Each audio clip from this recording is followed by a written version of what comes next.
वेदना सह रही हैं। हाँ, विवाह की वेदना, अजीब शब्द है ना। विवाह एक इतना खूबसूरत शब्द है कि लगता है कन्या जब जन्म लेती है तो भी उसके माता पिता उसके विवाह के सपने देखने लगते हैं। उसका भाई देखने लगता है कब मेरी बहन की शादी होगी, मैं ये करूँगा वो करूँगा, अपनी बहुत सारी हसरतें पूरी करूँगा। एक बहन अपनी बहन की शादी के सपने देखती है और सबसे बड़ा स्वप्न एक लड़की देखती है। कितना भी सुंदर संवार लूँ अपने इस घर को, झाड़ू लगाऊं और गुलदस्ता सजाऊं, परंतु ये घर मेरा नहीं है, मुझे अपने घर जाना है। क्योंकि बचपन से ही लड़की के मस्तिष्क में ये बात डाल दी जाती है कि तुम्हें अपने घर जाना है, यह घर तुम्हारा नहीं है। तो सोचो, जब वो लड़की उस अवस्था में पहुंचती है, वो जवान होती है, उसके रिश्ते की बात चलने लगती है, तब वो अपने मस्तिष्क को ऐसा बना लेती है कि अब वो घड़ी आ गई है जब मुझे जाना है। वो अपनी माँ को छोड़ देती है। एक लड़की के लिए अपनी माँ को छोड़ पाना थोड़ा कठिन होता है, क्योंकि बात सिर्फ जन्म लेने की नहीं है। जन्म के बाद वो सबसे ज्यादा करीबी अपने माँ की रहती है। दिल की बात पिता को बताती है, दोस्त जैसी भाई के साथ रहती है, परंतु उसे माँ की चिंता भी होती है और माँ से प्रेम भी करती है। उसे ऐसा लगता है जैसे कुछ भी बिगड़ेगा तो माँ आ जाएगी और सब कुछ ठीक हो जाएगा। और वो लड़की उस पति का चेहरा देखते ही अपनी माँ का त्याग कर देती है। परंतु इस कीमत को सामने वाला नहीं समझता। मुझे क्या फर्क पड़ता तुमने अपनी माँ को छोड़ा हो या पिता को, मेरे लिए तो तुम मुसीबत हो। एक मिनट भी नहीं लगता है आपको अपनी पत्नी को ये शब्द कहते हुए कि तुम बेकार हो मेरे लिए, तुम किसी काम की नहीं हो, क्यों मैंने तुमसे विवाह कर लिया, काश ये विवाह ना रहे, टूट जाए, तुम चली जाओ यहाँ से, तुम जब से आई हो मुसीबत हो गई है। ये सारे शब्द कहने में सिर्फ 1 मिनट का समय लगता है, परंतु तुमने वो 20 वर्ष 25 वर्ष के हृदय को तोड़ दिया। जो सपने एक लड़की के जन्म से सब कोई देख रहे थे, तुमने सारे सपनों को 1 मिनट में तोड़ दिया। चलो कोई बात नहीं, तुम्हारी ये प्रवृत्ति है तो मैं अपनी बहनों को भी यह समझाती और सिखाती हूँ कि तुम मत पीछे हटना। वो तोड़ रहा है, तुम जोड़ते चले जाना, टूटने मत देना, इस रिश्ते को थामे रखना, छोड़ना मत। देखो मेरी बहनों, बात ध्यान से सुनो, केवल तुम्हारी कुंडली में राहु एक्टिव हो तब ये रिश्ता टूटेगा और तुम्हें विवाह विच्छेद की वेदना सहनी होगी, ऐसी बात नहीं है। यदि तुम्हारे पति के भी 12वें भाव में महादशा चल रही हो तो ये वेदना झेलनी होगी। और यदि तुम्हारे पति की बर्थ चार्ट में तलाक का मैटर लिखा हो, साफ साफ लिखा हो इसका विवाह विच्छेद होगा, तो तुमने कोई भी कसूर ना किया हो ना, तो तुम्हारा भी विवाह टूटेगा। परंतु भाग्य कभी भी कर्म के आगे नहीं आता, कर्म के आड़े नहीं आता, इस बात को हमेशा याद रखना। तो तुम जब तक लड़ती रहोगी तब तक जीत का एक मार्ग खुला रहेगा। तो तुम पीछे मत हटना।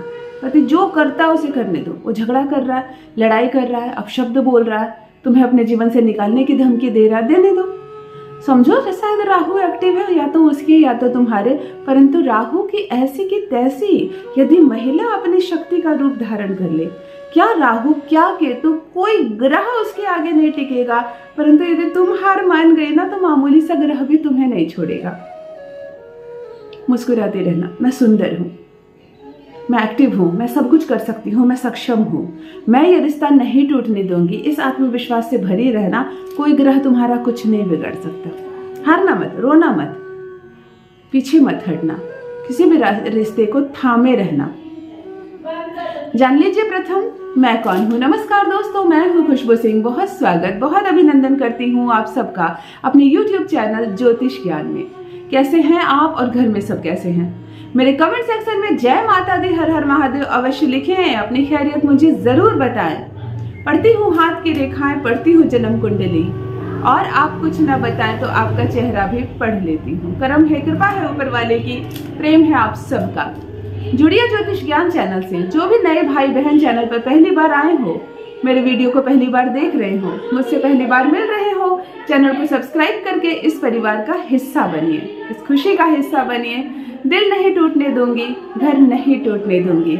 रिश्तों की अवस्था जब बिगड़ती और बिगड़ती चली जाए, और तुम्हारा प्रयास है कि मैं किसी कीमत पर इस रिश्ते को बिगड़ने नहीं दूंगी, मैं हर हाल में जोड़कर रखूंगी, सबको सुखी रखूंगी और अपनी छवि अपने ससुराल में बनाकर रहूंगी। फिर कोई ग्रह ऐसा नहीं जो तुम्हें परेशान कर दे, कोई रिश्ता टूट नहीं सकता है। देखो समय के साथ रिश्ते बदल रहे हैं तुम्हारा पति पहले ठीक था, तुमसे प्रेम करता था, तुम्हारे साथ इस गृहस्थी जीवन में बहुत अच्छे से आगे बढ़ रहा था। अब सब कुछ बिगड़ रहा है, अब तुम्हें समझ में नहीं आ रहा है कि क्या होगा। अब बात बिगड़ रही है, तब क्या करें। यदि तुम्हारी सास है, ननद है या ससुराल में कोई ऐसा है जो लगातार कूटनीति कर रहा है, तुम्हें प्रेम से बसने ही नहीं दे रहा है, तुम जो भी बनाती हो वह उसे बिगाड़ देता है, जो भी तुम संवारती हो वह उसे खत्म कर दे रहा है, तब यह उपाय कारगर है। यदि तुम्हारे पति या तुम्हारी कुंडली के 12वें भाग में महादशा चल रही हो तो हर हाल में ब्रेकअप होगा, ये लिख लो बिल्कुल, तब यह उपाय कारगर है। और यदि तुम्हें नहीं मालूम तुम्हारी कुंडली, तुम्हारी जन्म तारीख, तुम्हारा बर्थ चार्ट, तुम्हारे पति की कोई अवस्था, कुछ ना जानो, फिर लड़ाई हो रही है, सिर्फ झगड़े हो रहे हैं, बात बिगड़ रही है, रिश्ता टूटने की कगार पर आ गया हो, तो आंखें बंद करके यह प्रयोग कर लेना, सब कुछ ठीक हो जाएगा, इस बात पर यकीन रखना। और सब कुछ ठीक हो जाएगा, चाहे राहु हो, केतु हो या शनि हो। ये 3 ग्रहों के कारण यदि तुम्हारे और तुम्हारे पति के बीच लगातार दरार आ रही है, तब यह उपाय तुम्हें तुरंत ही असर दिखाएगा, रिश्ता संवर जाएगा, सुधर जाएगा और फिर से तुम्हारा पति तुम्हारी प्रेम की बोली बोलेगा। 4 केजी कोयला लेना। अजीब बात बोल दी मैंने, कोयला कहाँ ढूंढूंगी दीदी, मुझे नहीं पता कोयला कहाँ ढूंढूंगी, जब अवस्था बिगड़ रही हो तो लाना पड़ेगा। चारकोल कोयला पहले इंतजाम कर लेना, कुछ लोगों को बोलना आ जाएगी, कोई बहुत बड़ी चीज़ नहीं है, इंडिया है, यहाँ कोयला मिलना बहुत बड़ी बात नहीं, मिल जाएगी। ना मिले, कोई आ रहा हो कहीं गांव से, वहां से मंगवा लेना, 4 केजी तोल कर कोयला मंगवा लेना। पूर्व दिशा की ओर चेहरा करके खड़ी हो जाना। और यदि पति पर तुम्हें लग रहा है कि मैं पति का ये कर सकती हूँ, तो उसके लिए भी करना ही है, पर पति बात सुने तब ना, तुम खुद की ही कर लेना। 4 किलो कोयले को किसी से कहना कि तुम्हारे 7 बार सर से पैर तक उतार दे, और यदि कोई ना उतारे तो तुम खुद सर से पैर तक, जैसे अपनी नजर उतारते किसी चीज से हाथ में लेकर, वैसे कोयले की बोरी में, किसी बैग में कोयले को भर के अपनी नजर 7 बार उतारना।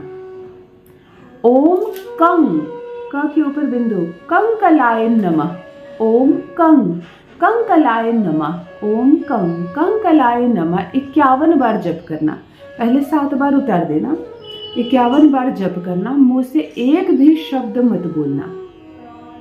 और जप करने के बाद इस कोयले को तुम्हें ले जाकर नदी में प्रवाहित करना है, पानी में डाल देना। तो पानी ऐसा वैसा नहीं कि कहीं तुमने सिंक में डाल दिया इतना सारा कोयला, या नहीं, तुम्हें हर हाल में नदी में डालनी है, जहाँ भी नदी हो। तुम इसे रख भी सकती हो अपने घर में, यदि आज की आज नदी नहीं जा सकती तो रख दो, 1 हफ्ते बाद जाना, 10 दिन बाद जाना, 1 महीने बाद जाना, परंतु तुम्हें इसे नदी में ही प्रवाहित करना है।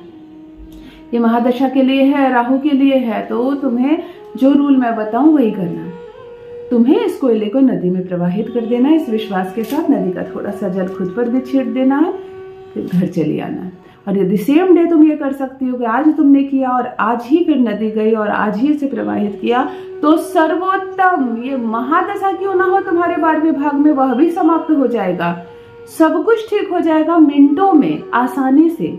तुम हैरान रह जाओगी, वही जो तुम्हें देखना नहीं चाहता वही एक झलक देखने के लिए इंतजार करेगा, सामने से आकर कहेगा इस रिश्ते को बचाने के लिए टूटने नहीं देना है, सब कुछ मुमकिन होगा। तुम हैरान रह जाओगी, ऐसा हैरान करने वाला चमत्कारिक परिणाम देखोगी इस उपाय से। तो अवश्य करें, अपना अनुभव मेरे साथ अवश्य साझा करें, सब कुछ ठीक हो जाएगा, सब कुछ प्रेम से रहने लगोगी और देखो कितना सब कुछ सुखद होता है। रखिए अपना ख्याल, रखिए अपनों का ख्याल। बहुत बहुत धन्यवाद।